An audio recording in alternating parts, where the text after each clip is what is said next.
Vamos lá, pessoal, vamos começar? Então, assim, já estou avisando que a gente vai gravar, porque tem férias, muita gente que não pôde participar. Queria, então, antes de mais nada, dar as boas-vindas aí ao André Roman e ao Thiago Costa, pela disponibilidade pronta deles em participar aqui dessa conversa conosco.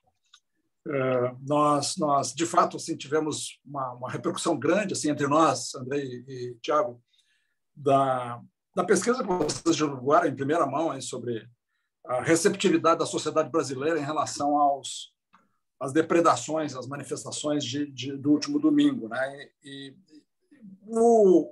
A receptividade assim básica e de surpresa de todos, que eu acho que nenhum de nós assim desprevenidamente estava esperando que o nível de aquiescência com o que aconteceu fosse tão expressivo quanto vocês revelaram.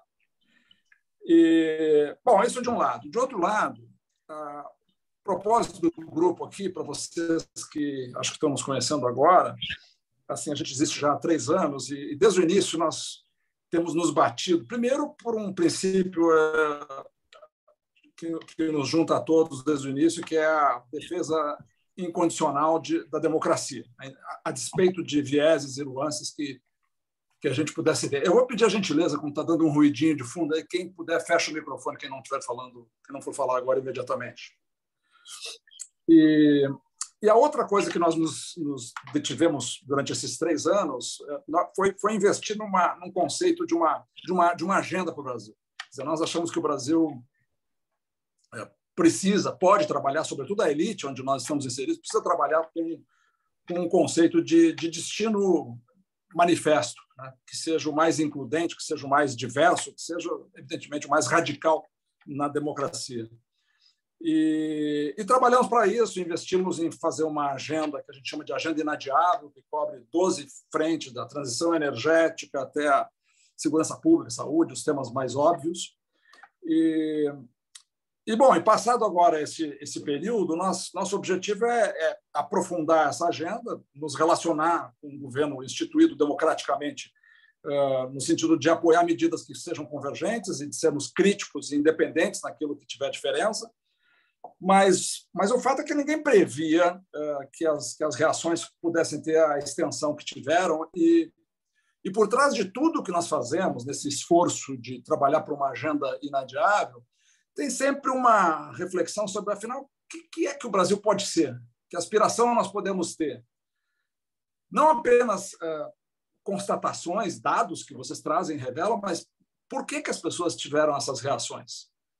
Qual é a origem, qual é a matriz, assim, além das explicações mais óbvias, mais fáceis? Então, a nossa ideia é que reavivar os dados que vocês compartilharam e trazer uma reflexão a respeito. Então, nós convidamos 3 pessoas que vão debater conosco, vão tentar produzir reflexão e sugestões de ação, se puderem, a partir dos dados e da matéria-prima que vocês nos expõem.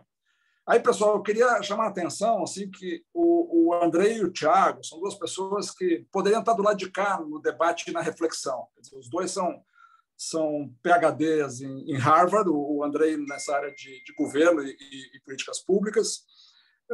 O Thiago é pós-doc, também PhD em Harvard, pós-doc em Data Science. Ambos têm uma trajetória de consultores privados e empreendedores e agora estão nessa empresa que, para quem é observador da cena, assim, claramente é uma empresa que tem um edge em relação aos incumbentes que fazem sempre o que fizeram há 40 anos. Eu acho que tem aqui uma novidade representada por eles. Então, eu gostaria assim, de também pedir, se vocês puderem, que apresentem um pouco a empresa. Tá? Por que vocês fizeram essa empresa? Qual é a proposta de valor original que vocês trazem? E que, por tudo, inclusive no disclaimer da metodologia, vocês são um anti-establishment dos incumbentes, a maneira que vocês se posicionam, é muito claro isso. Então, acho que seria importante vocês apresentarem a empresa também para nós aqui, além dos resultados dessa última pesquisa, porque acho que é uma oportunidade que a gente não gostaria de perder em poder conversar com vocês. Bom, para conversar com o André e com o Thiago, então, eu convidei o Silvio Meira, que é a nossa Silvio é professor aposentado da Universidade de Pernambuco, digamos, é a referência que nós temos em ciências da computação. O Silvio foi fundador do Centro de Empreendedorismo, chairman do Porto Digital, e engenheiro pelo ITA, enfim, Silvio é uma figura conhecida, eu imagino, também pelo André e pelo Thiago. A Marta Rett, a Marta foi minha colega de universidade, a Marta é cientista política, é professora titular da Universidade de São Paulo, pós-doc no MIT, e, enfim, a Marta é uma grande referência aí da análise política no Brasil hoje. E o professor João Carlos, que também é meu amigo de décadas, o João é graduado em Filosofia e Direito, ambas pela Universidade Federal do Rio Grande do Sul, é mestre em Filosofia pela Universidade de Paris, é doutor em Ciências Humanas pela USP e pós-doutor em Berkeley. O João, além disso, tem uma carreira também brilhante como executivo de políticas públicas do governo. O João foi, por 2 vezes, secretário do Planejamento do Rio Grande do Sul, foi secretário municipal também da cidade de Porto Alegre. Então, o João, enquanto negociava projetos de $500 milhões com o Banco Mundial durante o dia, no final do dia, ele ia ensinar Kant na Universidade Federal, que é a disciplina onde ele se especializou.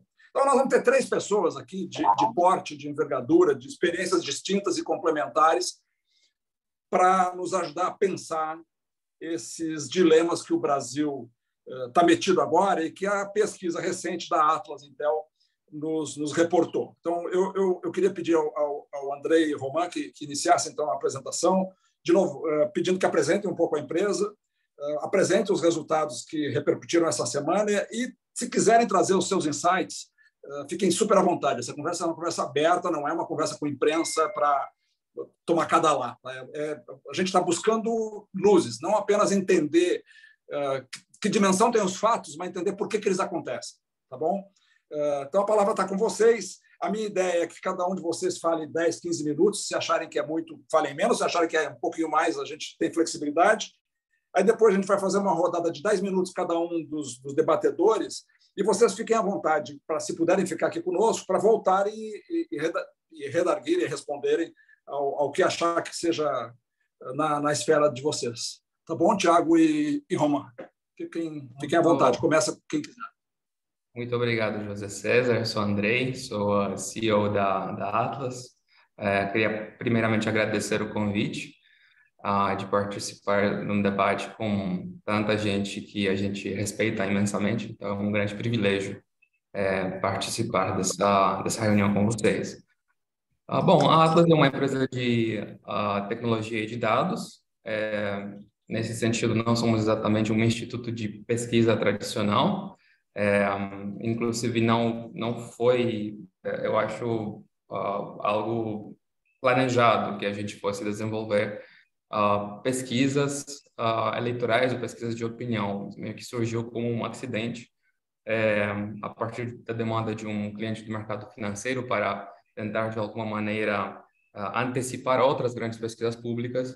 A gente entrou nesse campo em 2017, sendo que, desde então, a gente descobriu que existia, de fato, uma necessidade de adequação metodológica para realizar pesquisas com uma frequência maior, principalmente. A partir disso, reduzir os custos e, inevitavelmente, coletar os dados de uma maneira diferente do que tradicionalmente. Então, a ideia era de desenvolver uma espécie de radiografia do contexto de opinião na sociedade, com atualizações diárias, o que seria impossível fazer a partir de uma coleta presencial ou uma coleta telefônica. A partir disso, a Atlas inovou no contexto latino-americano as pesquisas com coleta web. Inicialmente, não tínhamos nenhum tipo de convicção de que funcionaria ou não, foi realmente um experimento, sendo que a gente descobriu que, de fato, é possível conduzir pesquisas de opinião de alta qualidade com coleta via internet. É nesse sentido que a gente também internacionalizou o nosso trabalho. Então, hoje em dia, a Atlas realiza essas pesquisas não apenas no Brasil, mas também toda a América Latina, na Argentina, na Colômbia, Chile, no México e também nos Estados Unidos. E tivemos alguns resultados importantes. Poderia mostrar alguns, sendo que eu vou precisar da permissão de compartilhar minha tela, porque nesse momento não estou conseguindo compartilhar. William, você libera aí, por favor? Zeca,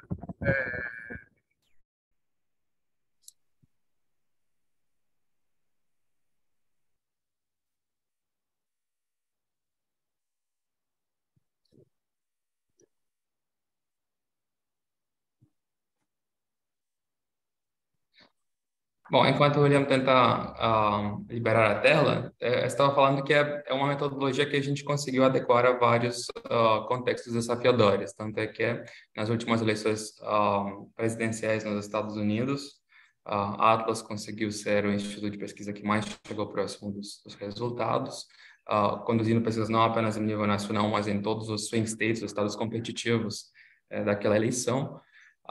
E também no Brasil, no ano passado, em 9 de 11 estados onde divulgou pesquisas no primeiro turno para presidente, governador, senador, em 9 de 11 estados a gente conseguiu chegar mais próximo do que qualquer outra empresa de pesquisa e também na eleição presidencial. E a gente lembra bem que foi uma eleição que surpreendeu bastante em relação à fortaleza do Jair Bolsonaro. As pesquisas, em média, situavam o Bolsonaro bem próximo do nível de 30%, 30% a 35% da intenção de voto, e ele chegou com mais de 40 pontos percentuais no primeiro turno, uma diferença de apenas 5 pontos em relação ao Lula. Então, foi realmente um resultado que chocou muita gente, não apenas na eleição presidencial, que aconteceram esses erros, mas também o bolsonarismo mostrou a sua força na eleição de muitos governadores, senadores, deputados no país inteiro. Tanto é que o PL, né, conseguiu eleger uma bancada impressionante no Congresso e com isso também impôs até hoje uma certa imprevisibilidade sobre como será a governabilidade a partir deste terceiro mandato do Lula. Bom, eu ainda não consigo compartilhar a tela, então não conseguirei mostrar os resultados das pesquisas. Não está dando, né? Desculpe, Andrei, só um minutinho. O William não vai dar? Pois é, Zeca, não tô, por algum motivo a gente não está conseguindo fazer o compartilhamento de tela. Não tá Andrei, ativo. nós vamos ficar... Não, deixa eu ver uma coisa aqui. Enquanto a gente tenta, Andrei, você vai... Sem problema. Bom, então posso falar um pouco sobre as pesquisas que a gente divulgou essa semana. De fato, tem mais uma pesquisa que vai sair amanhã em parceria com o Jota, uma pesquisa que olha para a confiança no Supremo Tribunal Federal e também a imagem pública dos ministros, de todos os integrantes da Corte. Acho que é a primeira vez que a gente realiza essa pesquisa e divulga dessa maneira, mas me parece que é um momento importante porque o STF assumiu muito protagonismo nos últimos meses e está sendo muito atacado, né, pelo espectro conservador no país, e está sendo atacado no momento em que realmente assumiu o papel de guardião da democracia através de decisões muitas vezes bem contundentes, como, por exemplo, o afastamento de um governador, né?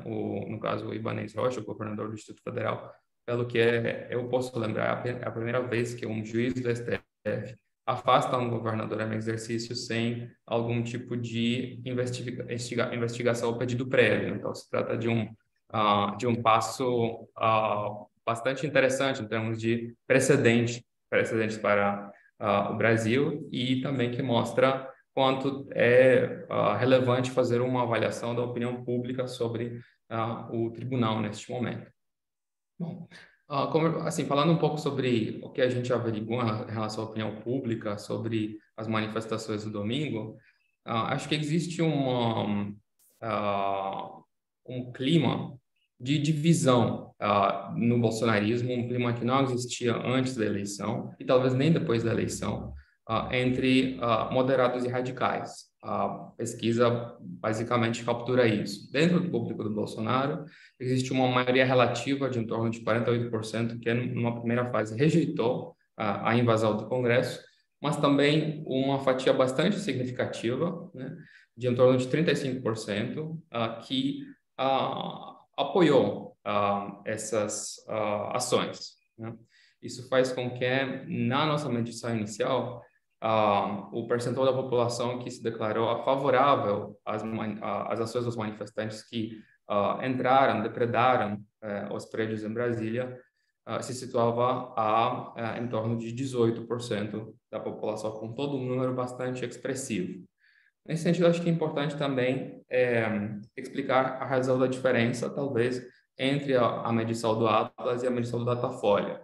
Evidentemente, ainda um conjunto de eventos que está em curso e é possível que a opinião das pessoas mude ao longo do tempo. Inclusive, me parece que dentro do espaço bolsonarista, cada vez mais, a narrativa que está sendo utilizada é de colocar a culpa pelos incidentes num grupo de infiltrados de esquerda, que duvido que, de fato, existem, a participação deles seja comprovada, mas é o tipo de história que foi sendo adotada para justificar o que aconteceu e, de alguma forma, minimizar a culpa dos manifestantes que ali estavam.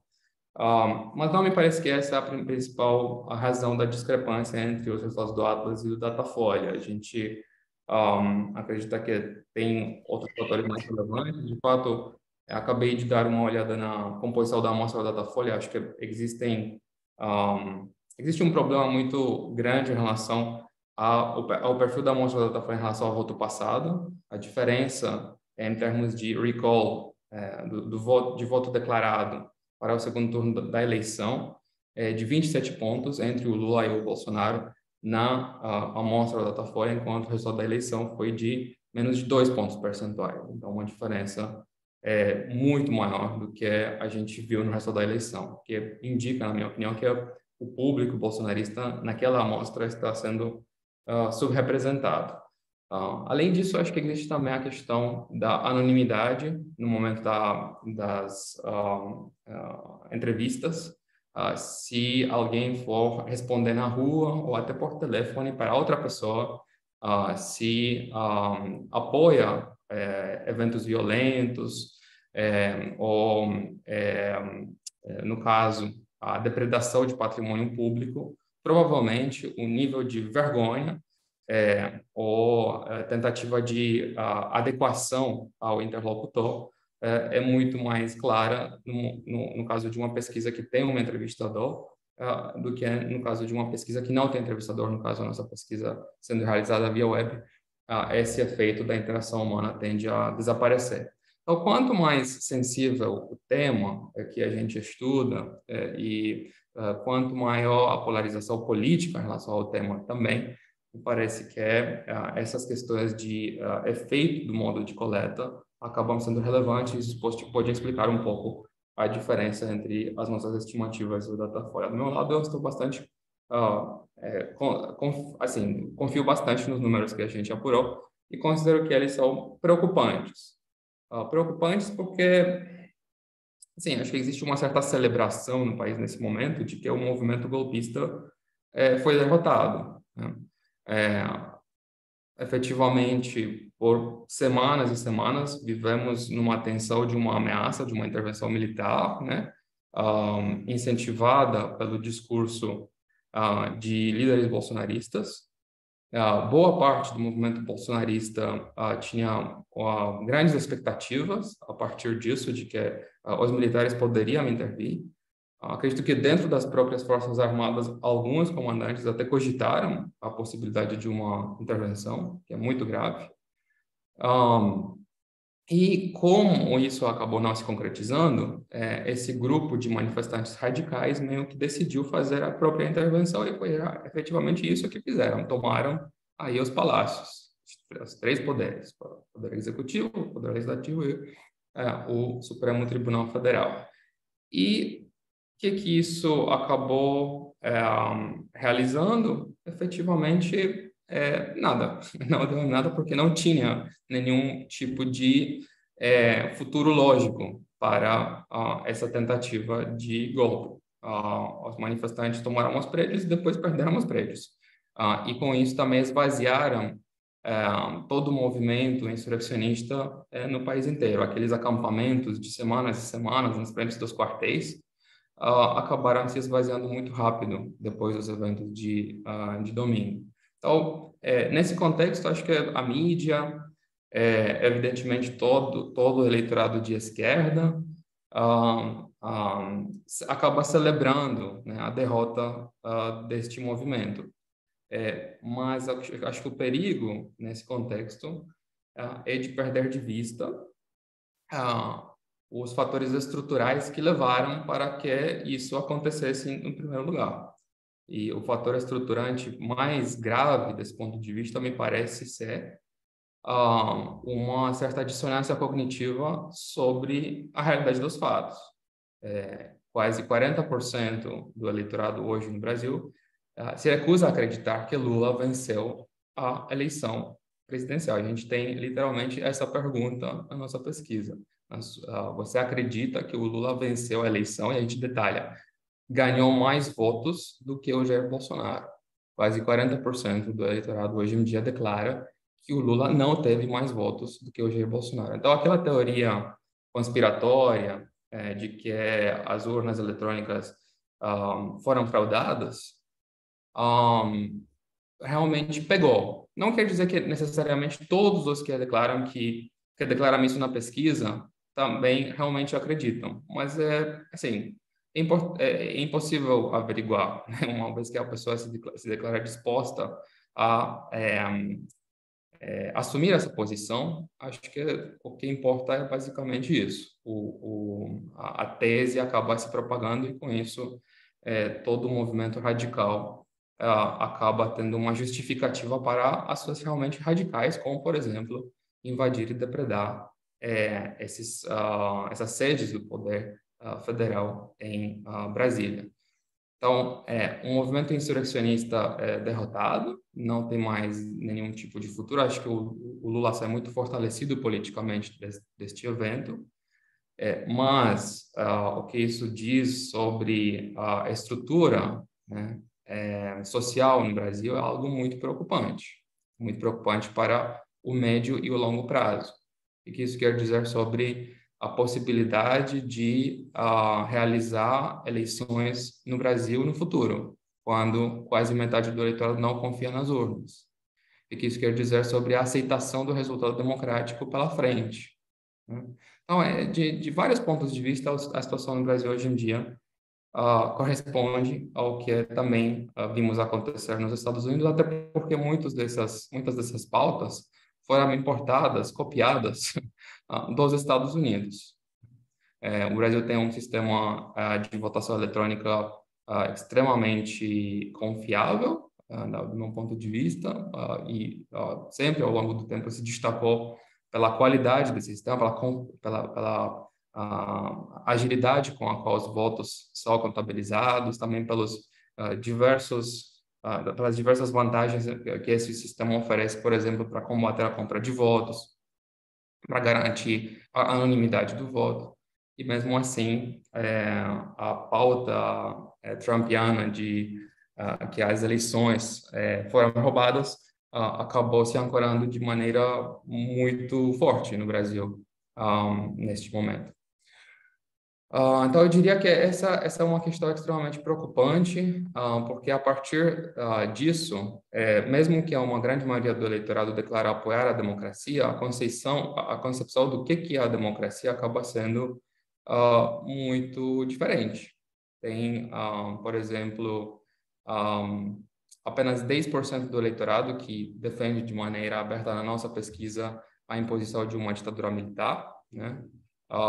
Pode talvez não assustar tanto, 90% são a favor da democracia, de acordo com os nossos dados, mesmo fazendo algum tipo de ressalva, de crítica à qualidade da democracia, mas mesmo assim apoiam, defendem a democracia como tese, sendo que nesse contexto mais de 1/3 do eleitorado se diz favorável a uma intervenção do Exército para anular os resultados de uma eleição presidencial que consideram ter sido roubada.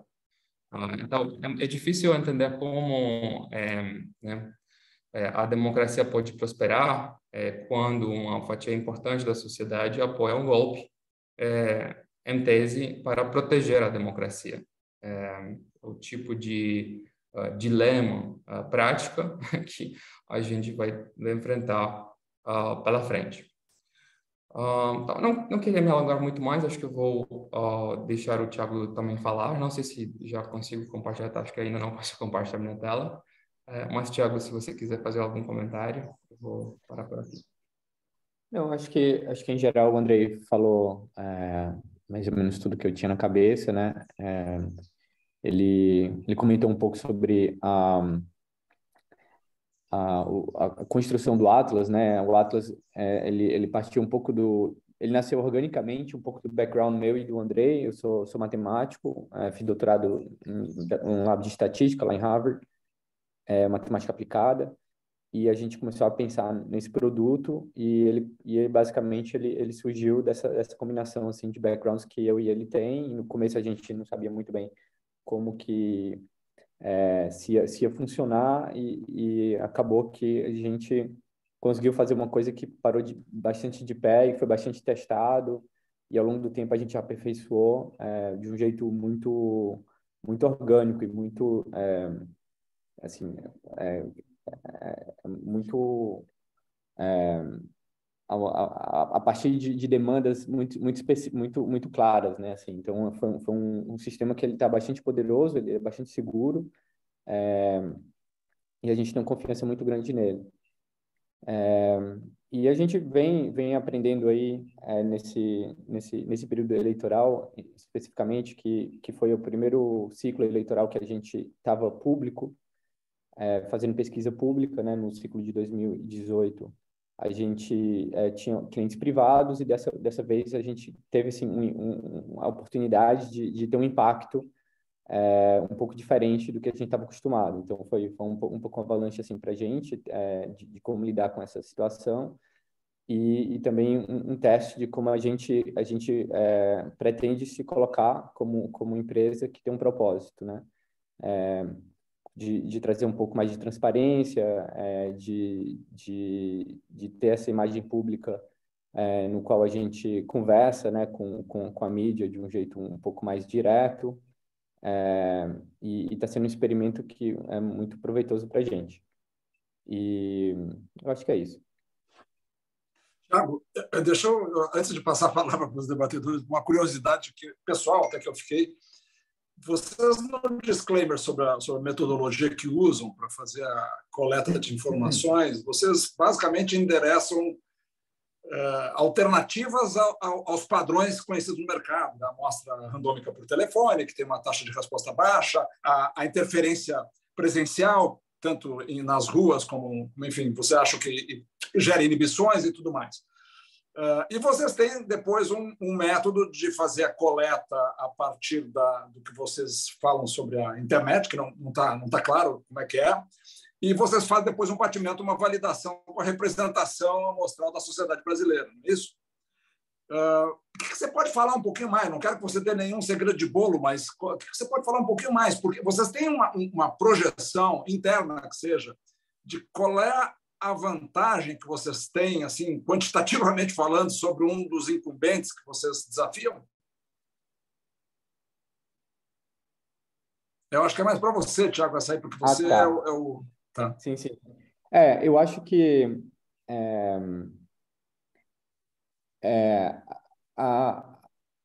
o nosso... você pode repetir a pergunta? Só aqui eu não... Eu posso tomar a pergunta. Vai lá, André. O José César, o método que a Atlas usa funciona mais ou menos assim. Cada vez que um usuário de internet entra na tela de um navegador, né, existe alguma chance de ele se deparar com um anúncio pago pelo Atlas para responder uma pesquisa nossa. Então, em vez de você estiver com o celular na mão e receber uma ligação para responder uma pesquisa telefônica, você vai acabar vendo este anúncio na tela do aparelho, vai clicar nesse anúncio e vai abrir o nosso questionário. Isso faz com que a taxa de resposta das nossas pesquisas seja bastante semelhante com a taxa de resposta de pesquisas telefônicas, é uma taxa de resposta baixa, certo? Bem menor do que as pesquisas presenciais. E com isso vem o desafio de como calibrar bem as amostras, porque uma taxa de resposta baixa, efetivamente, não consegue te garantir mais um recrutamento perfeitamente aleatório. Acabamos recebendo muito mais questionários de pessoas que têm algum tipo de viés para responder à pesquisa. Geralmente são pessoas que são mais educadas, mais antenadas ao noticiário, principalmente mais politizadas quando se trata de uma pesquisa política. Então, pegamos mais os dois extremos, o extremo de direita e o extremo de esquerda, que respondem com uma frequência maior aos nossos questionários. Então, o desafio metodológico maior que a gente tem é que, a partir desse conjunto inicial de dados que não é representativo, porque tem inúmeros tipos de viés dentro da coleta inicial, a gente organize uma amostra que é, sim, uma amostra representativa. Como que a gente faz isso? Basicamente, a gente estuda dimensão de representatividade por dimensão de representatividade, quais são os subgrupos que, de alguma forma, são super ou subrepresentados. Então, a gente tem um algoritmo que vai estudar em cada uma dessas dimensões, e, de fato, estamos olhando isso a nível de pessoa, qual que é o peso ideal que cada respondente deveria ter para que a amostra como um todo acabe virando uma amostra representativa. Você, ao mesmo tempo, pode fazer parte de alguns grupos que são superrepresentados e de outros que são subrepresentados. Então, o meu algoritmo precisa olhar para todas as características de maneira holística e determinar o peso ideal de cada respondente. E a gente faz isso, assim, meio que é etapas. Tem toda uma metodologia que primeiro identifica os viés e depois busca corrigi-los para que no final possamos chegar a uma amostra representativa. Nisso, acho que a gente conta com algumas vantagens em comparação com os nossos competidores, né? Referentes ao volume de dados que a gente coleta. A gente coleta muitos dados, a gente consegue diariamente rodar uma pesquisa representativa no Brasil com mais de 5.000 respondentes. A gente quer realmente fazer isso. Geralmente a gente coleta menos dados, mas a gente poderia ter esse volume de dados todos os dias.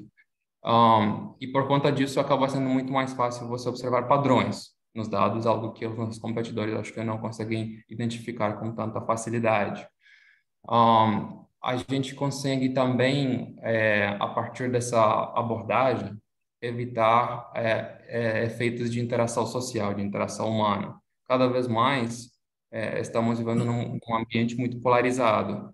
Então, por exemplo, responder uma pergunta como você apoia a invasão do Congresso, se alguém for te perguntar isso na rua, né, até pode parecer um risco jurídico de você dizer que sim, de fato, tenho amigos que participaram da invasão. Assim, não é o tipo de resposta que você se sentiria confortável necessariamente apresentar para um entrevistador. Mas na anonimidade, no conforto do seu lar, né, sem haver qualquer tipo de possibilidade de ser identificado, a chance de você declarar de maneira verdadeira a sua preferência acaba sendo maior. Tem inúmeros exemplos disso, estudos que a gente faz, por exemplo, estudos de migração, quando você pergunta, quando tem algum tipo de empatia em relação a outras pessoas envolvidas na análise da questão. Por exemplo, se a gente fosse pensar uma pesquisa no estado de Arizona, nos Estados Unidos, perguntando se a política do Trump de separar famílias dos seus filhos na fronteira é uma política que as pessoas aprovam, defendem. A chance de você declarar né, que você apoia uma política tão cruel na frente de um entrevistador provavelmente é muito menor da chance de você declarar isso numa pesquisa online, se é realmente isso o tipo de posicionamento que você tem. Né? Então, acho que essa questão de evitar a interação humana acaba sendo muito, muito relevante.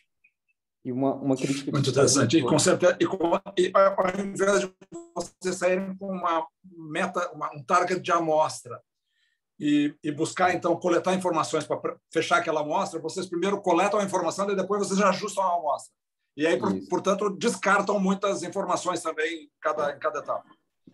A gente sempre tem um olhar bastante... assim, a gente pensa com uma cabeça bastante aberta sobre os critérios de representatividade que a gente deveria usar. Acho que a maioria dos institutos trabalham com alguns poucos critérios demográficos. Então, estratificam a amostra a partir de critérios como sexo, faixa etária, escolaridade, região, às vezes apenas isso. Às vezes, por exemplo, renda acaba nem sendo levada em consideração, algo que eu acho que as pesquisas eleitorais do ano passado erraram bastante. O público pobre acabou sendo superestimado na grande maioria das pesquisas e, com isso, a votação, a intenção de voto no Lula acabou sendo muito superestimada antes do primeiro turno, justamente porque renda não era uma variável bem calibrada em muitas amostras.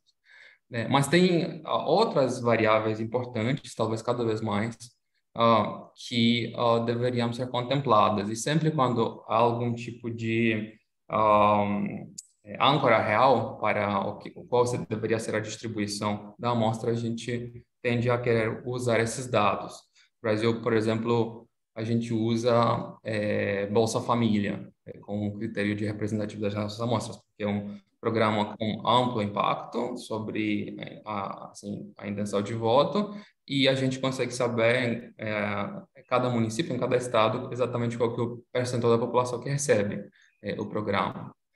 Também existe essa questão de que talvez as pessoas mais pobres acabam tendo menos acesso à tecnologia ou talvez respondendo a nossa pesquisa com uma frequência menor, então calibrar por Bolsa Família acaba sendo também um jeito de a gente lidar com essa questão. Mas não é isso.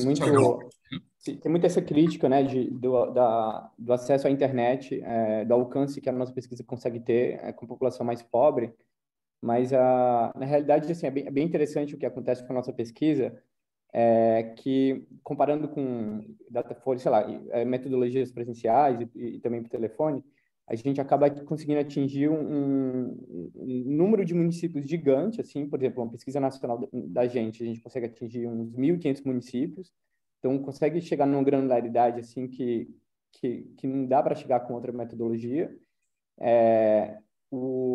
Inclusive, no último ciclo, né, a gente teve um resultado particularmente bom nos estados do Nordeste, na Bahia, no Ceará, com uma precisão que eram os lugares onde a gente recebia mais essa crítica, né, de se a gente conseguia realmente alcançar as pessoas. Então, a ideia é que aquela pessoa que está naquela condição, que não tem acesso à internet, que não vai conseguir responder a nossa pergunta, ela, de certa forma, ela é substituída por uma outra pessoa que também recebe Bolsa Família, que tem várias características em comum, mas que ela tem acesso à internet. Então, essa nossa flexibilidade, disposição de usar uma quantidade maior de fatores para calibrar a nossa pesquisa, acaba ajudando a resolver esse problema. Legal.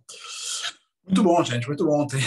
Se deixar, a gente vai mergulhar agora no trabalho de vocês, eu acho que é fascinante. E nós temos aqui, só para fazer uma revelação, que um dos fundadores acionistas aqui do Jota, então amanhã nós vamos ter novidade, né, Milton? Com a pesquisa, nós não sabíamos que era feita aí pelo pessoal da Atlas Intel. Bom, eu vou começar então a fazer a passagem dos nossos debatedores. Eu queria começar pelo Silvio Meira, porque aí o Silvio já faz essa transição entre a abordagem tecnológica, o Silvio também tem uma formação quantitativa super rigorosa, e faz a ponte, então, para a interação aí com as questões da sociedade. Silvio, por favor. Obrigado, Zeca. Eu queria dar parabéns ao pessoal da Atlas pela qualidade e pela profundidade do trabalho. Eles, de uma certa forma, botaram um ovo em pé, Zeca, e todo mundo, fazendo com que a gente tivesse um tipo de pesquisa que, na prática, o pessoal clássico de sociologia que faz esse tipo de análise achava que não dava para fazer na internet de jeito nenhum, e eles estão conseguindo com um nível de resolutividade para as perguntas que são feitas muito grande, o que o que é uma espécie de uma vitória da matemática social, vamos dizer assim.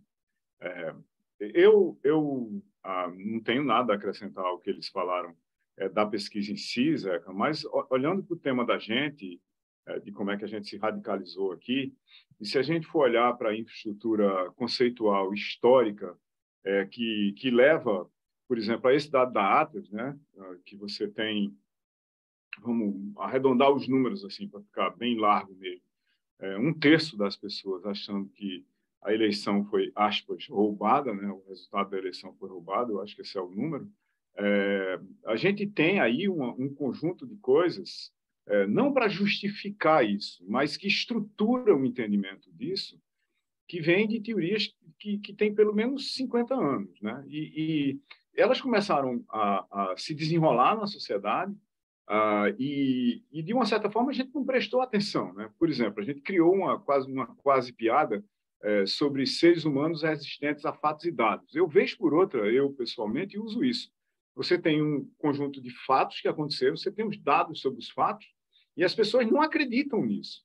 Mas se a gente for para as estratégias fatais de Baudrillard, Jean Baudrillard, em 1983, isso há exatamente 40 anos, olha que trecho impressionante, nada menos do que 12 anos antes da gente começar a ter internet de escada, que na França só chegou no fim do século XX, porque a França tinha um Minitel.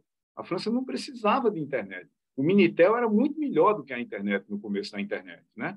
Então, citando literalmente Les Estratégies Fatales de Baudrillard, de 1983, todo evento hoje é virtualmente inconsequente. Está aberto a todas as interpretações possíveis, nenhuma das quais pode determinar seu significado. Se as ondas de significado recuam juntamente com as ondas de memória e da história ou do tempo histórico, e se as ondas de causalidade ao redor dos efeitos declinam, tudo é possível. Tudo é possível. Eu posso criar o que eu quiser ao redor do que eu quiser. Mas aí, quem cria? Quem cria são agentes em rede, são operadores sintáticos, semânticos, são operadores que formam grafos, que manipulam conexões, relacionamentos e interações, que desenham fluxos. Manuel Castells, na Network Society, em 1986, ele dizia claramente, isso é um ano depois da chegada da internet, ele dizia, a sociedade do futuro será vivida em termos de fluxos, sequências de trocas e interações propositais, repetitivas e programáveis, realizadas por agentes sociais, organizações, pessoas e coisas, sobre as estruturas simbólicas da sociedade. As estruturas simbólicas da sociedade. Veja que a gente tem toda uma teoria social de troca de valor, mas não tem essa estrutura de troca de símbolos. A estrutura de troca de valor vem lá de Marx, né, do século XIX. A gente saiu elaborando e saiu estendendo esse conjunto de teorias para tentar explicar o que é que está acontecendo, mas já faz algum tempo que talvez a gente devesse ter trocado as teorias de troca de valor pelas teorias de troca de sinais, de símbolos, pela existência, devia ter trocado a existência, aspas, do capital financeiro, investidor, pelo capital intelectual, pelo capital em rede, pelo capital social. A gente não discutiu isso como a gente deveria ter discutido nos últimos anos, e eu acho que a gente perdeu a noção de que se você tem um ambiente de troca de sinais, eu posso simular qualquer coisa. Os fatos, como simulações, viram simulacros, e as interpretações são as que eu quiser dar. O que importa, se você tem uma auditoria feita por N universidades, institutos independentes, professores com as suas reputações em jogo, para dizer que o sistema eleitoral eletrônico do Brasil é limpo e que o voto que você entra na urna no número XY vai ser computado para o número XY. Pouco importa.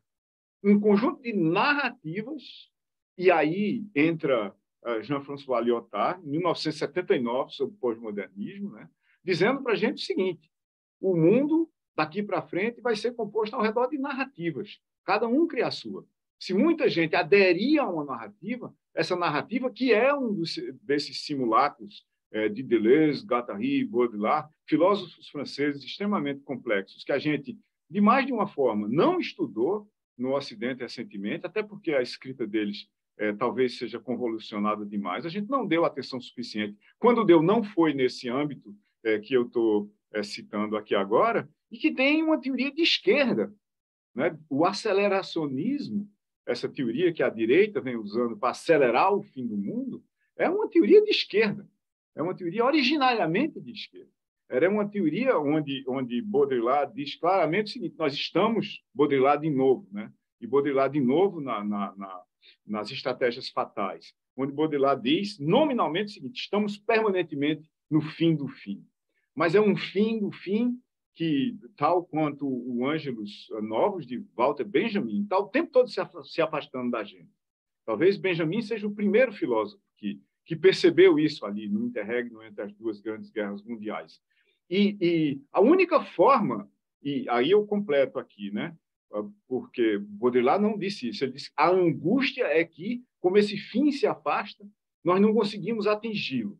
Aí Nate Land, que reverte a teoria do aceleracionismo para a direita, diz: conseguimos sim. Nós conseguimos se nós desestruturarmos a sociedade, se nós atacarmos as estruturas de poder, se nós diminuirmos o papel da representação democrática, se nós intensificarmos a nossa versão distópica das narrativas, se nós diminuirmos radicalmente as crenças que as pessoas têm em seja lá o que for, e substituirmos essas crenças, de preferência, por nada. Elas não precisam acreditar em nada, né? A crença numa terra plana, que a gente viu surgir durante a pandemia no Brasil, ela desapareceu como se ninguém nunca tivesse acreditado nela. Porque não era para acreditar mesmo. Era só para desqualificar o método científico como processo mais amplo de entendimento de mundo. Então, a gente tem, basicamente, 3 eixos. A gente, para entender o que é que está acontecendo e por que as pessoas talvez estejam se radicalizando, e por que a gente tem números como a gente tem na pesquisa do Atlas. É um eixo, espécie de um futurismo, né? E um futurismo 100 anos depois, né? Marinetti, em 1908, no seu manifesto futurista, dizia claramente que, para ir para o futuro, a gente tem que destruir o presente e os futuros que se originam do presente. Essa é uma ideia que você também pode construir a partir de um pensamento de esquerda, mas visto do ponto de vista de destruição pura e simples das estruturas sociais, das estruturas de poder, das estruturas de governo, né, da desterritorialização, da virtualização de tudo. Ela tem outro tipo de consequências. Você tem a explosão das narrativas, né, que está explicada desde a condição pós-moderna de Lyotard em 79, mas principalmente, na minha opinião, do ponto de vista técnico, por Manuel Castells, que não usou nenhuma matemática no Network Society para mostrar isso, e do Laszlo Barabasi, que usou depois em LinkedIn, né?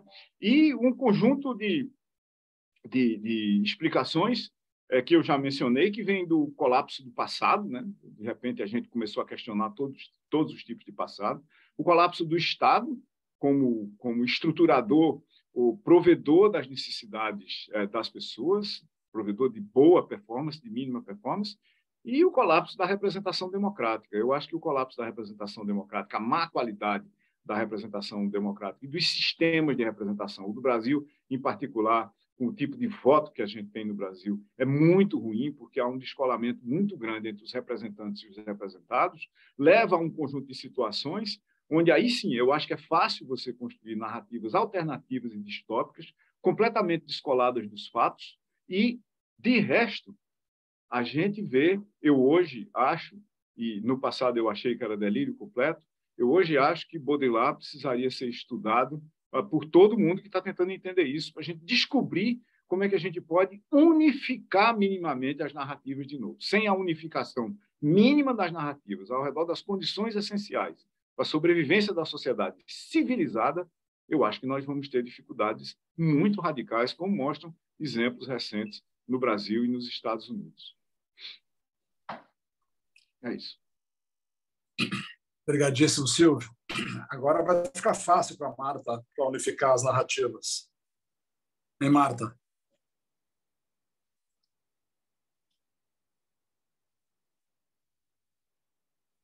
Está aí a Marta?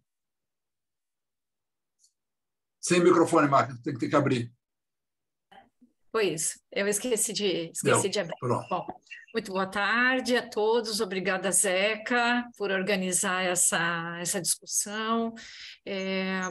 Queria também cumprimentar a pesquisa do pessoal da Atlas, do Andrei e do Tiago, muito, muito importante, não apenas pela qualidade da pesquisa, mas pela conveniência de fazer a pesquisa nesse momento, porque eu partilho dessa visão de que a gente não quer enxergar o que está acontecendo, nós estamos desesperados para virar a página e isso compromete as nossas análises. Então, assim, tem os gráficos que eu vou mencionar, ou principalmente um dos gráficos que eu vou mencionar, eu tenho vontade de imprimir ele e colocar na porta da minha geladeira para olhar todo dia e não esquecer que isso aqui é um dado da realidade com a qual nós vamos ter que lidar.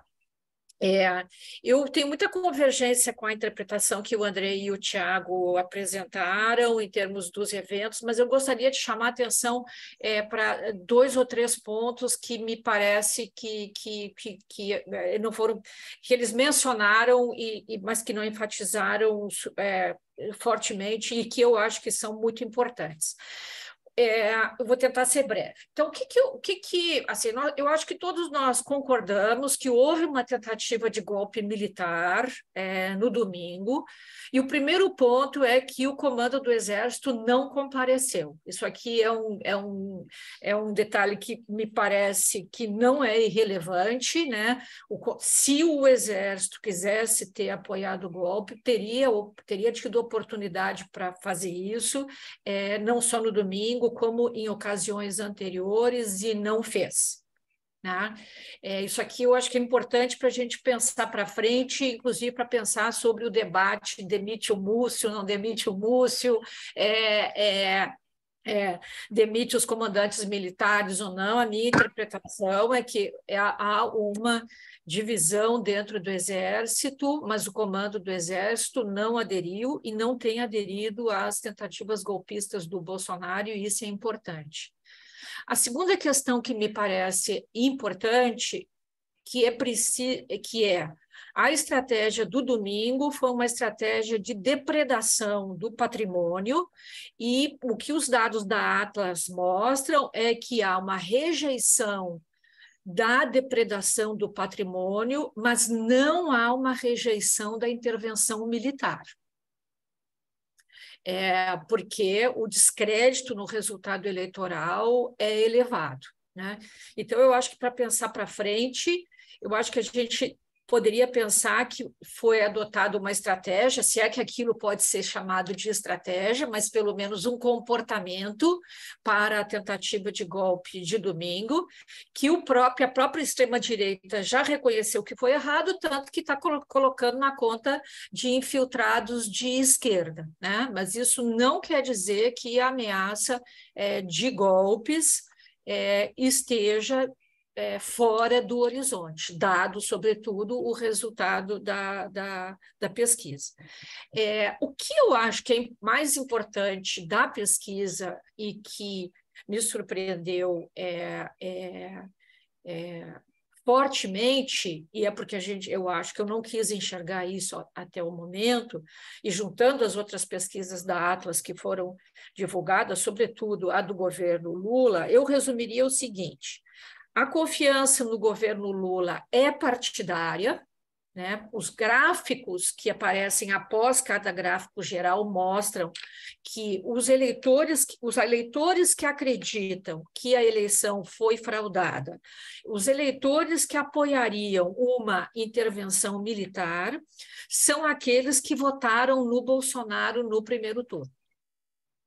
E os eleitores que não apoiam o governo Lula, que não acreditam que o governo Lula possa dar certo, são os eleitores que votaram no Bolsonaro no primeiro turno.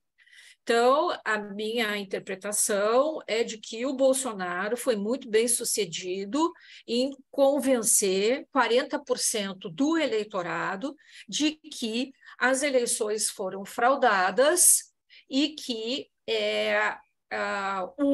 para defender a democracia, seria necessário ter uma intervenção militar. Tá? Então,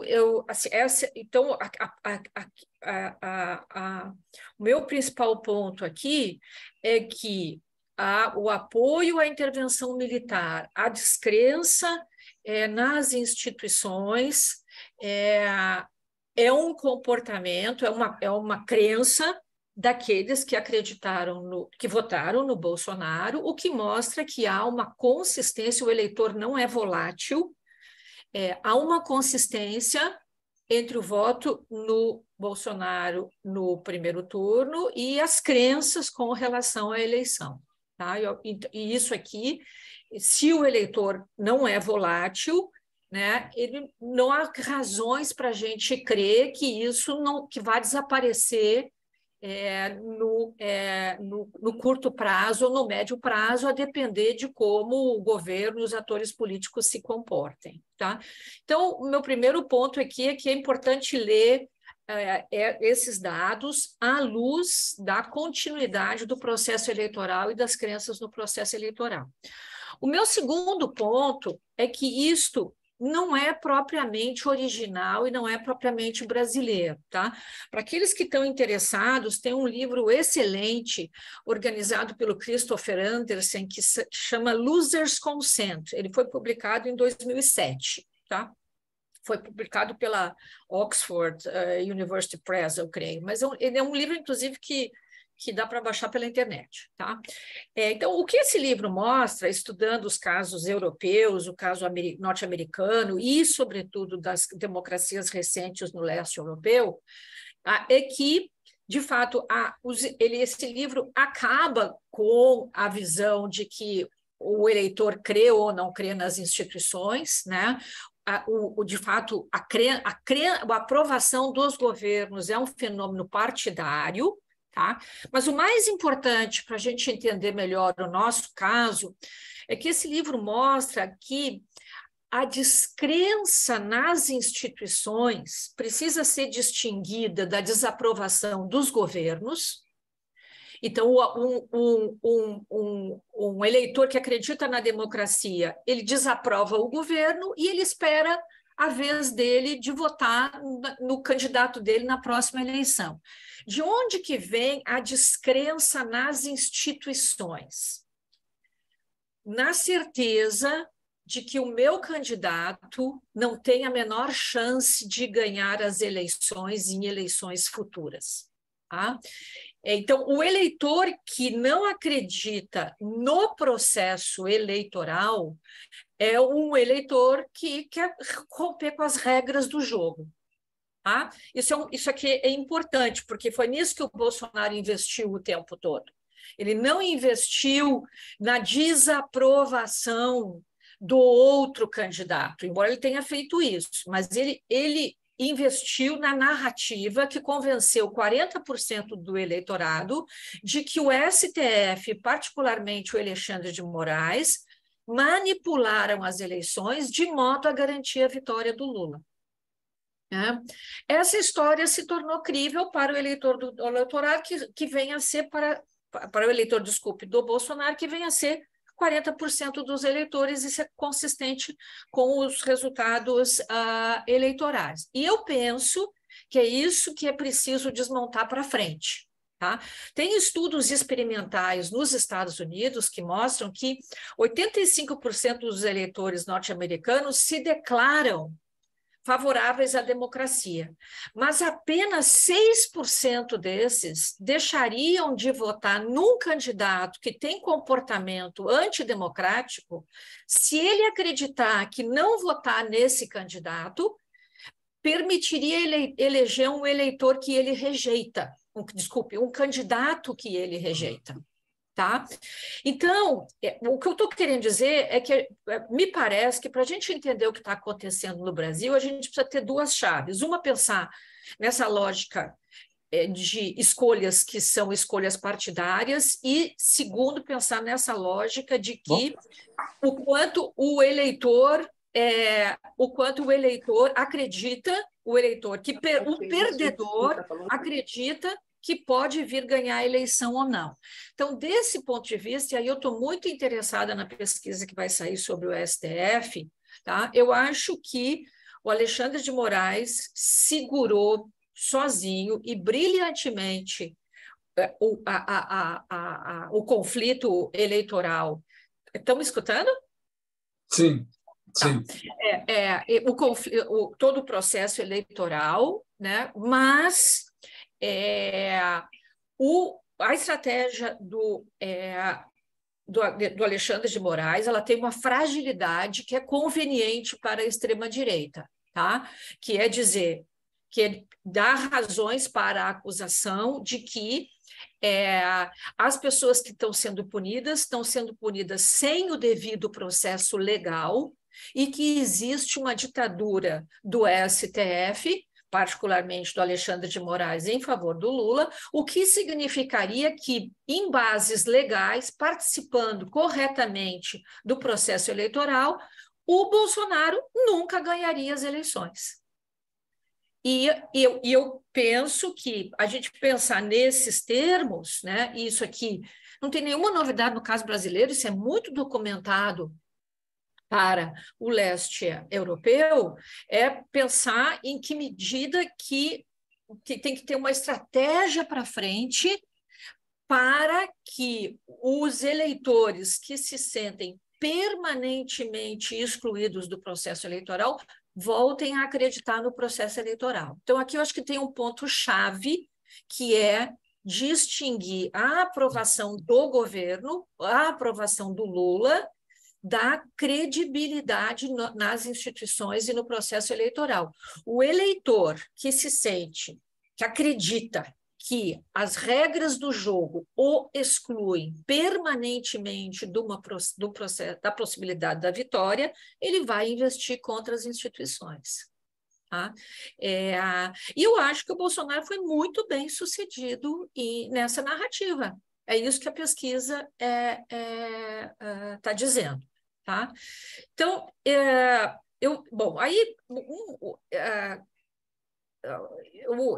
isso aqui eu acho que é o mais, me parece o mais, digamos assim, impressionante da pesquisa, né? E se a extrema-direita continuar investindo nisso, e se as instituições adotarem estratégias que confirmem essa narrativa da extrema-direita, ela tenderá a manter os seus eleitores. Né? Eu acho que tem duas coisas também que preocupam para a frente, né? Que também apareceu na pesquisa da Atlas, que o Andrei não mencionou, e que eu fiquei muito impressionada, é que para 42%, não, mais de 50% dos eleitores acreditam que o principal problema do Brasil para frente é o problema da corrupção. O que significa que um escândalo de corrupção no Brasil no próximo período, né, tenderia a mobilizar os eleitores contra o governo e a favor da extrema-direita no Brasil. Nós todos sabemos que a acusação de corrupção tem sido, na história brasileira, desde a Primeira República, a estratégia mais bem-sucedida de fazer oposição. Né? Tem uma frase do Assis Brasil que é: a acusação de corrupção é monopólio da oposição. Então, eu penso que é preocupante para a frente. A confirmação da narrativa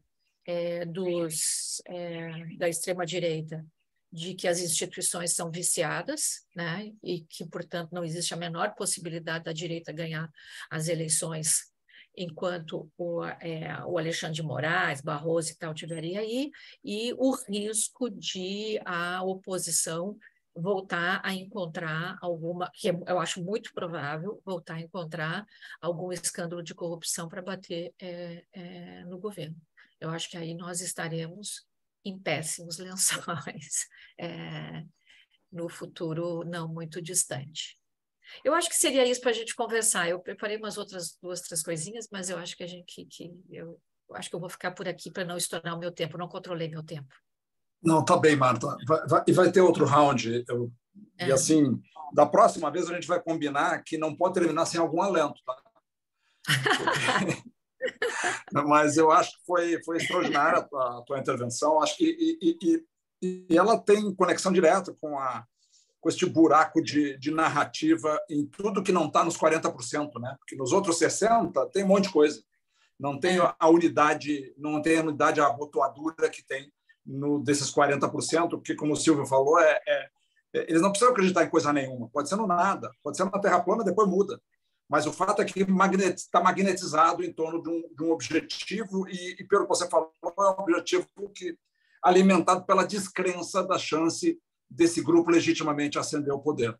Eu acho que tem um material fantástico para a gente evoluir aqui. Eu queria, então, passar a palavra para o João Carlos, porque eu acho que a ordem foi certa, né? Um filósofo tinha que fechar essa conversa.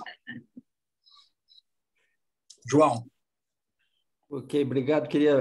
Prazer aqui compartilhar essa mesa aqui com a tua coordenação e com a participação do Silvio e da Marta, tão iluminadoras.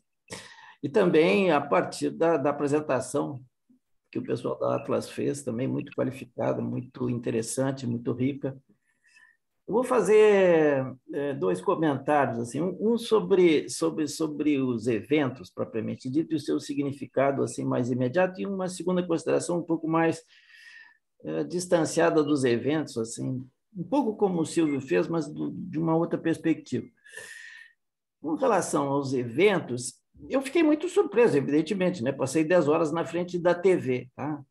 Mas eu acho que a gente, enfim, não se esperava assim, o evento propriamente dito, uma invasão e um ataque aos 3 poderes de Estado em Brasília, no domingo à tarde. Talvez os órgãos de segurança não devessem ficar tão surpresos. As informações que a gente tem é de que a inteligência, por precária que fosse, a respeito do que estava acontecendo nas hostes bolsonaristas, tinham informações de que iria haver uma mobilização naqueles dias, né? E como nós todos sabemos, houve uma grande omissão por parte de quem deveria cuidar desse assunto. Mas, se a gente pensa assim, um pouco mais distanciado do evento propriamente dito, eu acho que a gente não... Acho que deveria ficar surpreso pelas razões que acabei de dizer.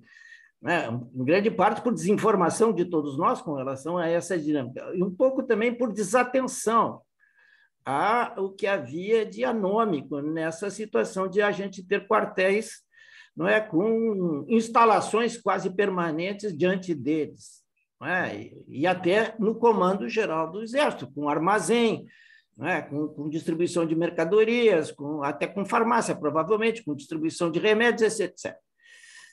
Depois, porque um candidato que teve 50 milhões de votos e que é capaz de manter uma mobilização deste tipo por meses, não é, com a anuência de grande parte, não é, das forças militares e uma espécie de aposta de que eles se diluiriam naturalmente,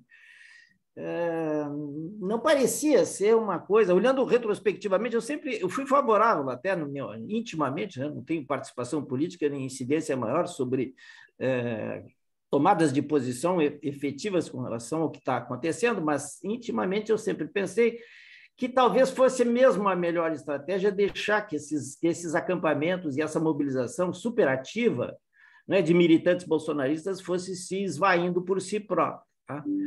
Mas isso eu acho que foi uma ingenuidade, não é, de todos nós, quer dizer, uma espécie no fundo, de tolerância com relação a um traço, não é, que nós todos reconhecemos, às vezes abertamente, às vezes implicitamente, de que a posição militar com relação aos eventos políticos no Brasil é uma variável a ter sempre presente.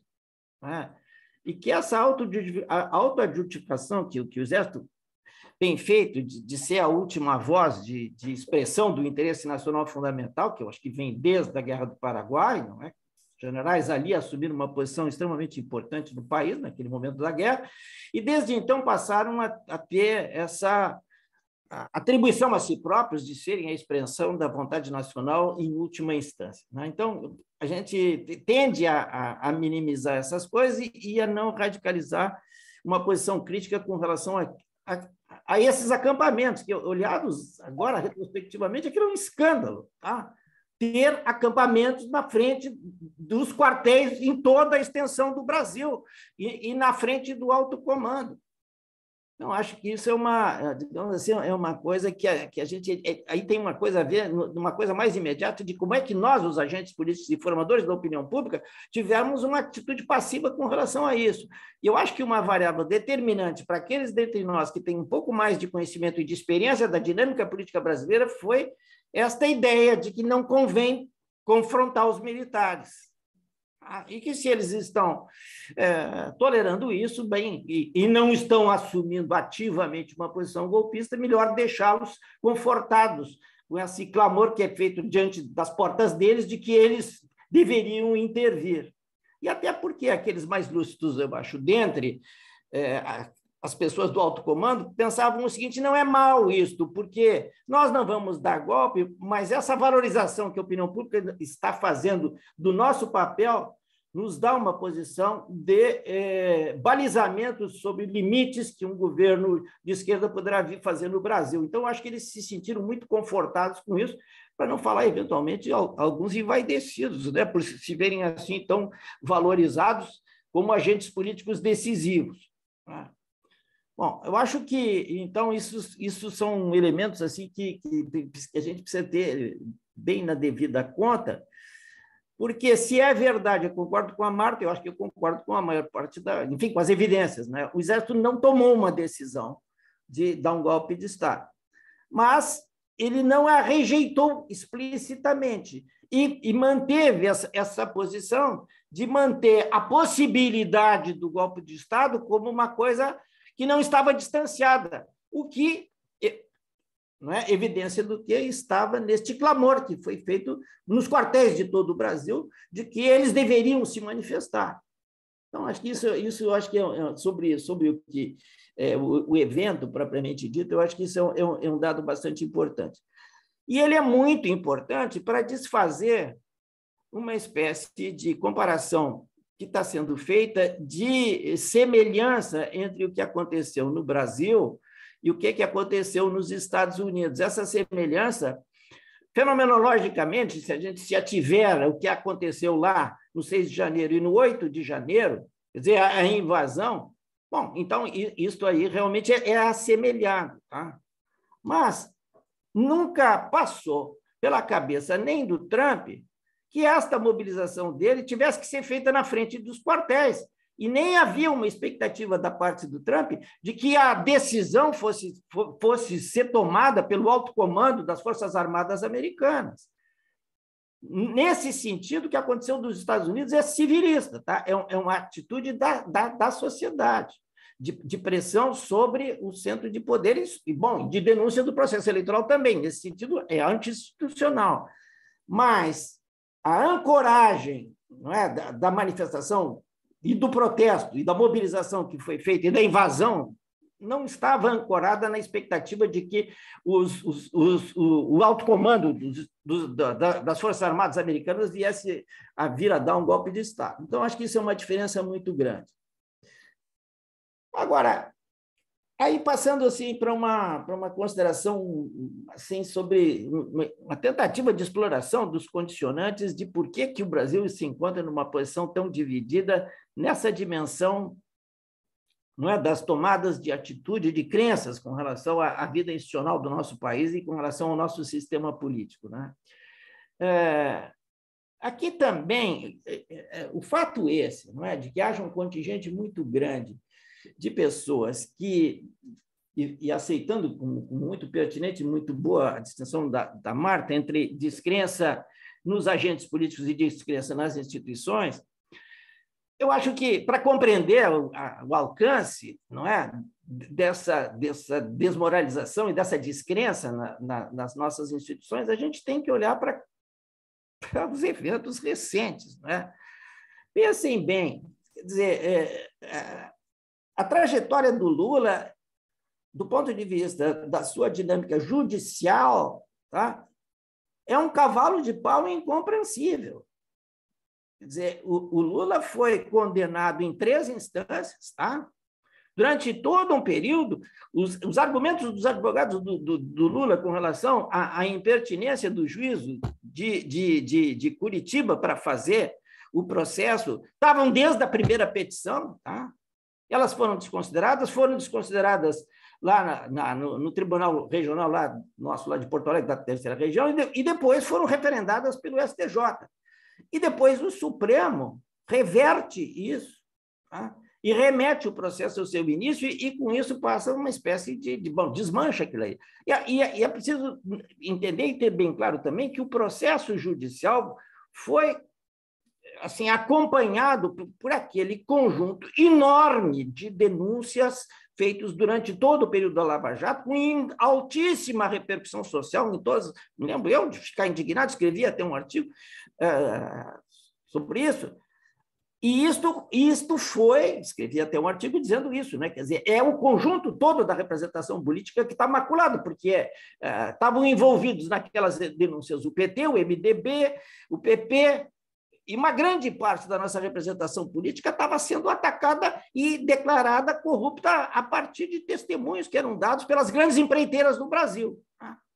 Então, isso foi um processo digamos assim, de descrença e de erosão de crença nas nossas instituições políticas. Então, esse eu acho que é um elemento assim, que facilita a gente compreender por que as pessoas tão facilmente acreditam que pode estar fraudado. Porque se um processo judicial totalmente institucionalizado, nas suas 3 instâncias, com a presença dos juízes mais acreditados do Brasil e dos advogados mais competentes, fez esse cavalo de pau, então por que não pode fazer uma fraude na eleição? Então, eu acho que isso é uma coisa assim, que a gente precisa refletir, e também sobre o modo como, aí me atribuo também responsabilidade, como a gente contribui. Sei, muita gente no Brasil, me incluo aí também, procedeu a um procedimento de desacreditação, vamos dizer assim, no nosso sistema político, e isso foi uma coisa que teve grandes consequências e explica uma boa parte do que é o bolsonarismo, né? Porque esta história de que corrupção, como a Marta disse ao final, que eu acho muito pertinentemente, é sempre um trunfo muito grande para forças políticas, obviamente ele teve um grande papel nessa consolidação do antipetismo e, por conseguinte, do bolsonarismo. Tá? Mas eu acho que tem camadas aí mais profundas que explicam também por que ganhou tanta força esse movimento no Brasil. Tá? E aí eu tenho uma certa dificuldade de aceitar esta ideia de que as emissões e as narrativas são uma explicação suficiente para explicar como é que se moldam esse conjunto de crenças. Tá? Sabe, Silvio, eu estudei na França, eu segui os cursos do Deleuze lá durante 3 anos, assisti várias coisas do Lyotard, conheço bem essa coisa também, tá? Mas eu acho assim que a gente tem aqui que voltar para certas coisas que são mais próximas da sociologia. Eu acho que um dia desse, numa discussão com o Marcos Nobel, ele disse: está faltando sociologia no Brasil. Eu acho que tem coisas assim que são mais estruturais, assim, e algumas delas eu acho que são claras, assim, tá? Uma é essa ideia assim, ó, de que nesses últimos 40 anos, tá, a hegemonia do pensamento liberal fez com que nós todos passássemos a nos acreditar e a nos tomarmos como responsáveis exclusivos pelo nosso destino, pela nossa posição social, pelo que nós conseguimos fazer na vida, tá? E isso não ficou entre pessoas educadas, tá? Isso desceu para a sociedade inteira, tá? Então, motorista de caminhão, motorista de Uber, faxineiro, qualquer pessoa da nossa sociedade hoje tem assim: bom, se não deu certo é porque eu não fiz a coisa certa, porque a minha escolha racional não... A ideia subjacente é essa: as pessoas se comportam e têm sucesso ou fracasso em função das escolhas racionais que fazem. Se elas decidirem irracionalmente, elas vão mal. Claro que pessoas muito simples não têm a menor ideia disso aí, tá? Mas se generaliza na sociedade esta ideia de que cada um é responsável pelo seu sucesso e pelo seu fracasso. E quando tu, de alguma maneira, tu te resolve, quando tu começa a ouvir críticas e queixas e assistencialismo, o cara diz: pô, esses caras aqui vão trabalhar, pô. Isto é uma coisa assim que eu ouço da faxineira, do zelador do meu prédio. E nas camadas intermediárias, para ficar com essas minhas amostras pessoais, que são talvez muito irrelevantes, mas, assim, jovens advogados que me são próximos, tá? E que se batalharam e que estão ficando ricos e que, para isso, tiveram que trabalhar muito, etc., também tem esse mesmo tipo de posição. Quer dizer, pô, mas essa pessoa tem que se fazer na vida, pô. Não é o que eu estou fazendo? Nunca é muito claramente expresso, tá? Gente dos batalhadores que tendem a se... Tá? Aí tem uma coisa que eu acho que a comparação com os franceses nos Gilets jaunes é importante. Tá? Nas explicações sobre por que, durante tanto tempo, tão reiteradamente, tá? Pessoas se manifestaram de maneira extremamente agressiva na sociedade francesa. Tá? E, diferentemente daqui, se resta, a França bate para valer. Tá? A Guarda Republicana Francesa não contemporiza. Tá? E, no entanto, essas pessoas voltavam, grande parte delas vindo do interior. Tá? E aí tem uma outra dimensão dos ressentimentos, tá? Da marginalização, da desqualificação das pessoas e da necessidade, não é, de que haja e uma espécie lá de tensão com relação a Paris. Aqui também tem isso, o Bolsonaro fala simples, tá? E é por isso que o Lula também é muito forte, tá? Porque o Lula, quer dizer, tem uma espécie de carisma da simplicidade, tá?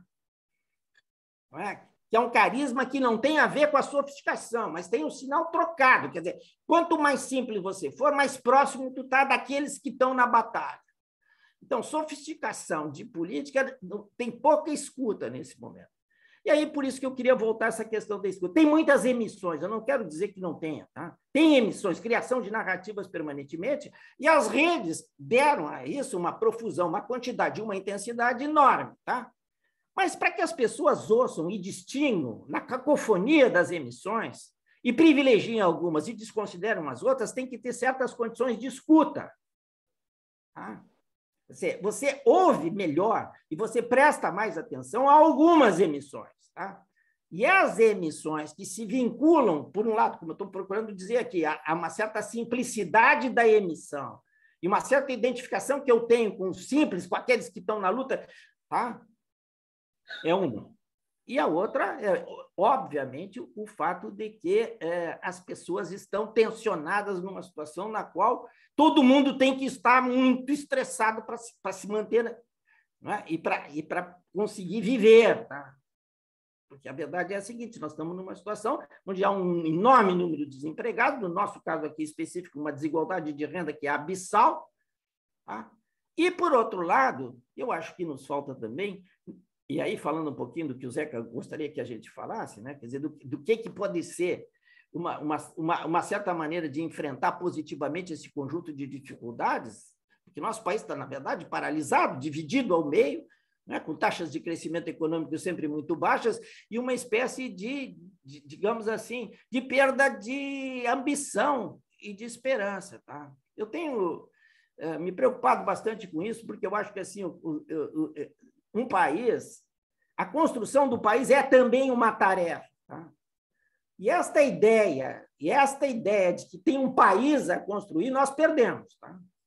Quer dizer, a ideia é a seguinte, não, deixa correr, que a sociedade se resolve os problemas que ela própria se coloca. Tá? Isso é uma ingenuidade com relação ao desenvolvimento da China, da Coreia do Sul, da Alemanha, do Japão. Essa história, e mesmo na história da Inglaterra, né? Porque para fazer os cercamentos, as enclosures na Inglaterra, foi preciso ação governamental e judicial para permitir o cercamento das terras e daí viabilizar a produção de algodão na Inglaterra. Então, em alguns casos, isso é muito claro, e as personalidades, né, que tomam a frente e definem o caminho são muito explícitas, em outros casos elas são menos. Tá? Charles Machine Deng Xiaoping é a pessoa decisiva. Tá? Foi ele que fez uma certa mudança e um reendereçamento do desenvolvimento chinês. Essas coisas estão nos faltando. Tá? Em geral, lamentavelmente, os exemplos melhores que nós temos são autoritários. Tá? tinha ambição e projeto amadurecido progressivamente no longo consulado do Getúlio, tinha uma ideia de país a construir claramente, do ponto de vista econômico, não é? Na Revolução de 64, e o Juscelino é uma grande exceção, uma maravilhosa exceção que nós tivemos de ambição brasileira e de um momento de construção feliz da nossa sociedade. Então, eu acho que isso está nos faltando muito, quer dizer, essa ideia de recuperar que nós temos... digamos assim, e a preliminar é o seguinte, nós temos que reconhecer que nós estamos mal, atrasados, sem saber o que fazer, tá? Porque se a gente não reconhecer isso, não tem como formular ideia. Não, nós precisamos fazer. Se a gente acha, não, ok, tá, tudo vai funcionar, tá mais ou menos bem como está. Não. Aí vai continuar assim, empatando, melhora um pouquinho aqui, melhora ali. Agora, fazer o Brasil dar um salto precisa ter ambição e um certo projeto. E essa ideia de que a gente tem que fazer melhor e fazer com que nós todos comunguemos com essa esperança e com essa ambição. Eu acho que isso está nos faltando muito. Né? E que o Lula, infelizmente, eu acho que abriu aqui uma coisa assim, mas se a gente for olhar, o que ele diz? Não, a gente agora tem que reestabelecer. Não é? Os instrumentos de Estado que nós temos, trabalhar um pouco para redistribuir renda, tudo ok, eu acho que as duas coisas são prioritárias e são as coisas que podem ser feitas hoje. Mas não tem esta ideia de que o nosso país precisa se retomar em mãos. Quer dizer, a própria ideia de que um país pode pegar a si próprio em mãos, a gente não tem. E eu acho que isso é uma ilusão que às vezes é assim. Eu tenho um amigo que diz assim, mas, João Carlos, por que tu acha que o Brasil tem que dar certo? A maior parte dos países não dá certo. Tá? Eu acho que os que dão certo, né, sempre tiveram esta ideia de autoafirmação, tá? Que não tem nada a ver com o nacionalismo, brigar com os argentinos, com os paraguaios, é uma outra coisa. É de construir, uma ideia de que construir. Nós todos, eu acho intimamente, a gente tem esse sentimento, tá, de que o nosso país pode mais. Escrevi agora, eu organizei um livro aí sobre o bicentenário, que em parte é sobre esse assunto. Era isso. Muito obrigado, João. Nossa, eu acho que a gente abriu tantos canais e oportunidades aqui, mas eu queria, então, devolver a palavra para o Andrei. Se o Andrei quer fazer algum reparo, alguma observação sobre o que ouviu, e depois do Andrei, então, a palavra está aberta, já tem gente inscrita aqui. E nós vamos seguir por mais 30 minutos e encerramos, senão ninguém aguenta o desafio. Andrei, você quer fazer algum comentário adicional? Do Roberto aqui no chat. É uma pergunta até difícil, eu acho. Se há alguma novidade auspiciosa na pesquisa, algum fato portador de futuro com sentido para a democracia do jeito que este grupo entende, ou seja, alguma boa notícia, num contexto de só notícias ruins e catastróficas. Né? E, assim, à primeira vista, não tem, mas talvez eu pensei em algo que poderia ser uma boa notícia de alguma maneira, tem a ver com uma reestruturação de como funciona a competição política no Brasil. O Brasil, como sistema político, ele nunca teve identidades partidárias bem enraizadas. Por conta de como o sistema surgiu. Foi sempre uma mobilização meio que de cima para baixo das massas e com diversas interrupções da construção do processo democrático. Isso fez com que até hoje a gente não tenha, como outras grandes democracias, um partidarismo enraizado. Existe uma certa preferência para o PT, de em torno de 25% do eleitorado, sendo que nenhum outro partido criou essas raízes tão fortes até hoje. Isso dificulta muito a competição política, dificulta muito a agregação de forças no Congresso, a governabilidade. É complicado você ter uma democracia funcional com mais de 30 partidos no Congresso, tanto é que na ciência política no Brasil surgiram várias teorias, começando pela teoria do presidencialismo de coalizão, para fazer sentido de um sistema que é muito confuso, né, de fato. E assim, uma nítido legado, eu acho, dos últimos anos do Bolsonaro, dessa eleição presidencial, é que finalmente a gente está tendo uma sociedade polarizada politicamente. E cada vez mais também estruturada a partir de lideranças e partidos políticos que tendem a persistir. A gente está vendo nesse momento, acho que uma persistência do bolsonarismo. E, à primeira vista, não tem nada de bom nisso. Você, esse grupo, muitos de nós, acho que olham para cada pesquisa que sai, uma indicação de que o bolsonarismo talvez está se erodindo ou desaparecendo.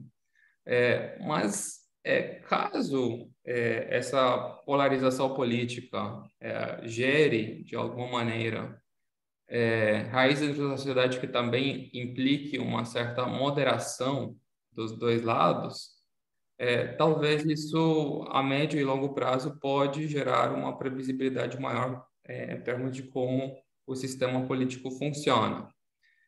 Partidos fortes não necessariamente são algo ruim, né? Uma certa clareza sobre preferências, sobre programas políticos, não necessariamente é algo ruim. De fato, tende a ser algo que facilita a competição democrática e a estabilidade democrática.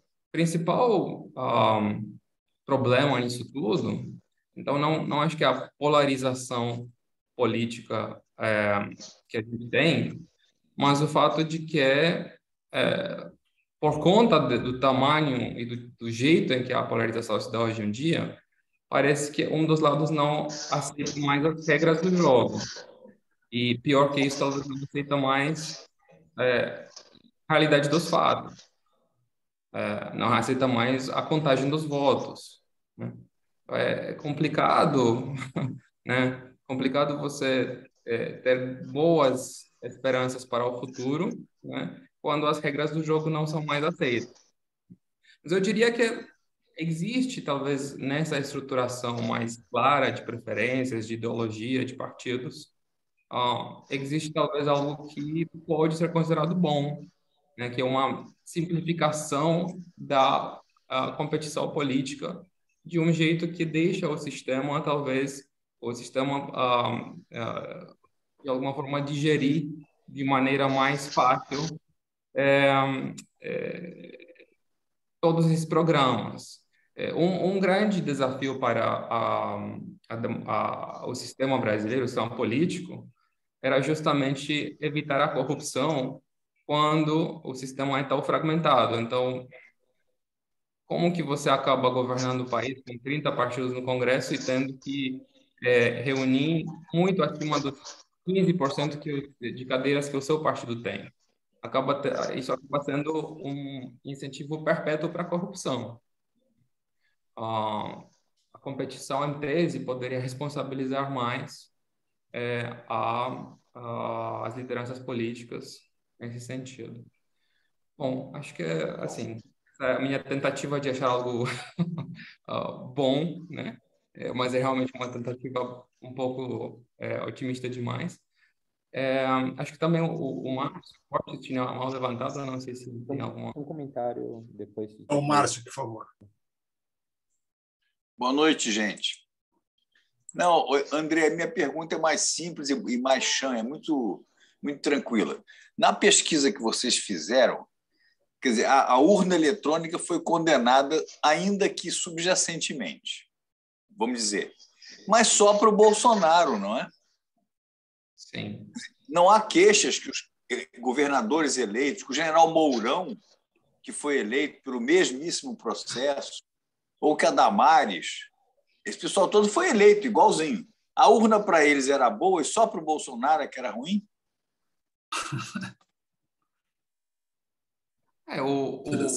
Eu acho surpreendente, Márcio, é que parece uma lógica tão simples, tão clara, tão forte. Então, a partir disso, eu estou surpreso de que esse discurso de desconfiança nas urnas realmente pegou a dimensão, a extensão, a magnitude que tem hoje. Sendo que a realidade que a pesquisa mostra é essa. E a minha impressão é que essas massas que se congregaram na frente dos quartéis realmente acreditam nisso. É muito difícil, de outra maneira, entender esse fenômeno social que a gente está vendo. Mas as urnas só no voto para o Bolsonaro. Uma boa parte dos eleitores do Bolsonaro, na minha opinião, realmente acredita nisso. Outra parte provavelmente não acredita, mas repete esse discurso para fortalecer estrategicamente o movimento. O movimento ou o Bolsonaro? O movimento que tem como líder o Bolsonaro. Sim, mas a Damares Alves foi eleita pelo mesmo sistema. Não, eu entendo o argumento. Então, para mim não faz o menor sentido. Mas para boa parte desses bolsonaristas, faz. Né? Faz. E eles usam diversos argumentos, desde argumentos que não podem ser, mas o argumento mais padrão que você recebe quando você faz esse tipo de indagação mas se é assim, Andrei, mas por que então que não tem uma impressão do voto de cada urna eletrônica para a gente poder comprovar? Por que o STF não quer a gente deixar realmente contar os votos? Isso é um absurdo. Vocês sabem que o voto impresso, levando para casa, é na veia. Quer dizer, a milícia mata o camarada. Sim. A proposta deles é de imprimir assim, um tipo de relatório da urna que não é levado para casa. Mas isso tem. Bom, enfim, é uma coisa que o Bolsonaro ganhou. Mas, Márcio, eu acho que a gente está ficando com a batata quente aqui no nosso colo, porque enfim, nós nos organizamos, nos juntamos, Márcio? Claro. Nós nos juntamos para tentar criar alguma clareza de ação para frente. Eu acho que a gente está ficando. E a gente está ficando com esse pepino aqui. Quer dizer, tem uma narrativa que leva a nada do outro lado, o que o Silvio sublinhou, acho que tem aquele conceito ali interessante. Tem uma deslegitimação institucional que a Marta registrou, e eu acho que tem um buraco assim, de desesperança muito grande também, porque nós ganhamos a eleição contra o Bolsonaro, mas a gente não ganhou um projeto no qual a gente se sinta engajado e comprometido. Então, para um grupo como o nosso, tem um desafio muito, muito, muito evidente aqui, que a gente não vai fazer só limando dados todos os dias ou estarrecido com a última barbaridade que a ultradireita fez. Entendeu? Eu acho que a gente está muito pautado por essas urgências e nós precisamos pensar um pouco nessa reflexão aí que o João, a Marta e o Silvio trouxeram. A Marta está com a mão levantada e depois da Marta o Tiago quer falar também. O Roberto, você vai querer falar porque você está com o microfone aberto.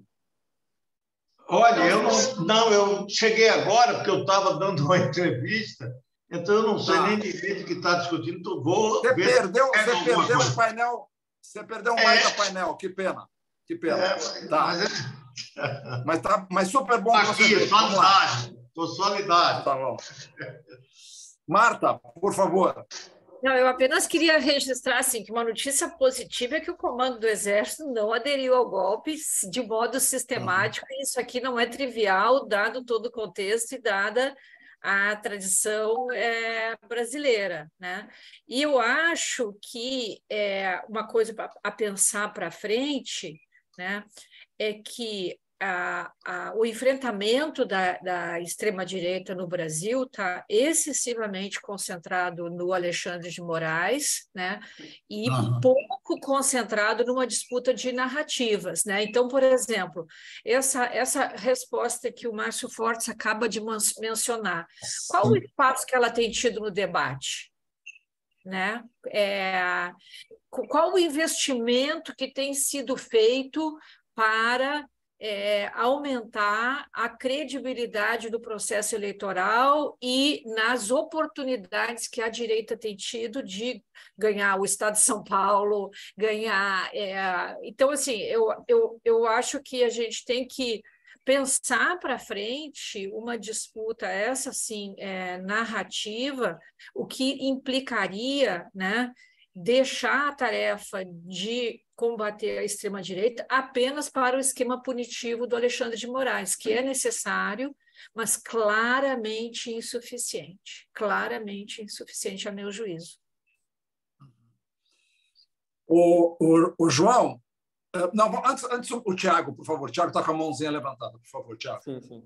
Então, só queria fazer um comentário sobre redes sociais. Eu queria falar um pouco da dinâmica, assim, de como a realidade, de fato, ela é construída, né? Eu acho que no mundo de hoje a realidade é uma coisa relativa, mais do que era antes. Cada pessoa tem a sua própria percepção do que é verdade e do que é real. Porque você pensa assim, digamos, você tem um YouTube, você acabou de criar uma conta no YouTube, certo? Uma conta novinha.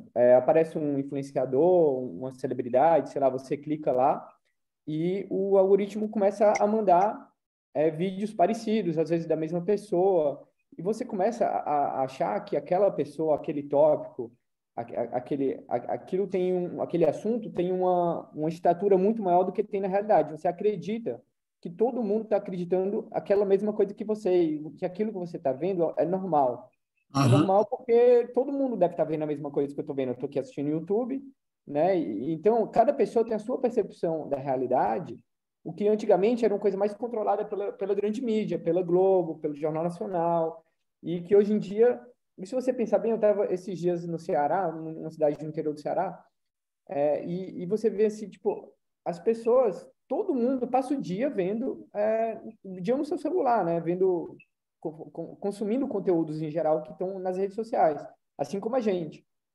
Então, assim, dá a impressão de que a extrema-direita ela é muito boa, né? Ela conseguiu construir uma rede, né? E conseguiu uma expertise assim, nos últimos tempos, né? De explorar essa questão, que eles são mais competentes do que o resto.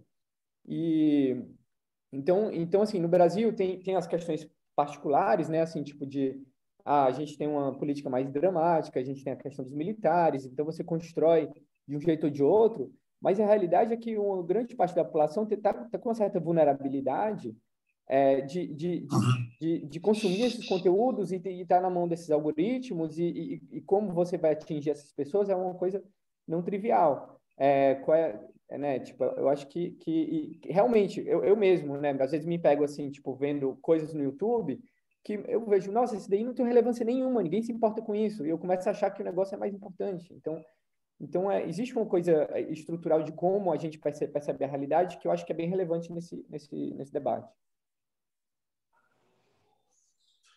Muito bom, Tiago, esse teu ponto é super importante. A gente já falou algumas vezes, nós temos aqui pessoas que são publishers de YouTube, tá? O Marcelo Madureira é um deles, o Vitor Kniznik é outro, e o Vitor tem feito um levantamento sobre a representação nas 10 maiores audiências do YouTube, 9 de extrema-direita, cara.